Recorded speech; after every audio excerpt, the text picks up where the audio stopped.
30 years ago, we broke ground by establishing unpaid family and medical leave.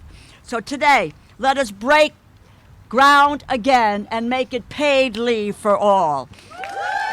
Yesterday, politicians joined union members, moms, nurses, railroad workers, and advocates on Capitol Hill to call on Congress to pass the Healthy Families Act and the Family and Medical Insurance Leave Act.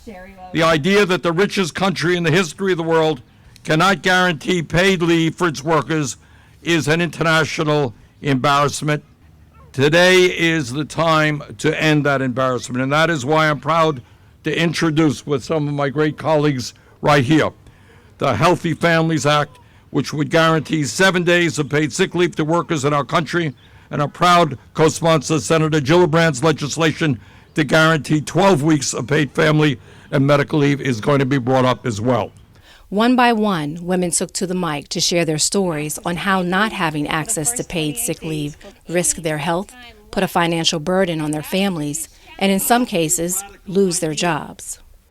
It's a drag on our economy. It means that people risk losing their jobs when they have to make the heart-wrenching decisions. Like, do I stay with my mother as she's dying? Or do I stay at work and put food on the table for my children? Do I stay home with a spouse or a child who's sick?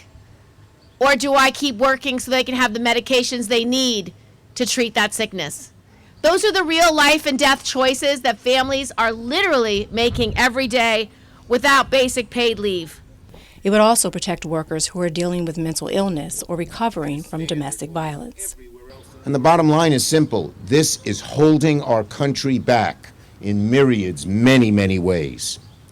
Democrats have long recognized that sick leave would offer families a chance at stability and comfort that is standard almost everywhere else in the world. In countries less wealthy, less developed than we are, it's there, but it's not here, and that's a disgrace. It's about safety and quality of life, especially in the rail industry. Our nation relies on railroad workers to keep our country running, to keep us safe. But up until last year, they too had no paid sick days. Just a few months ago, here's some good news.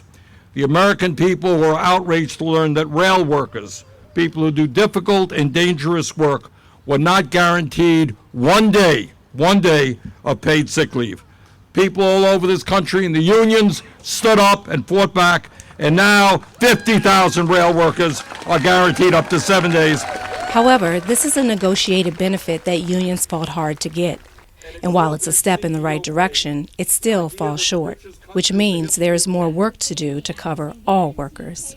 Through COVID, rail labor saw a workforce that was sick. They came to work sick. They were deemed essential workers. They didn't have a choice. If you didn't go to work when you're sick, you could be disciplined or you give up a day's pay. You've heard about that here today. We also face a mental health crisis in this country today. And our members, employers, believe that vacation time should be used when an employee is sick. Vacation is vacation.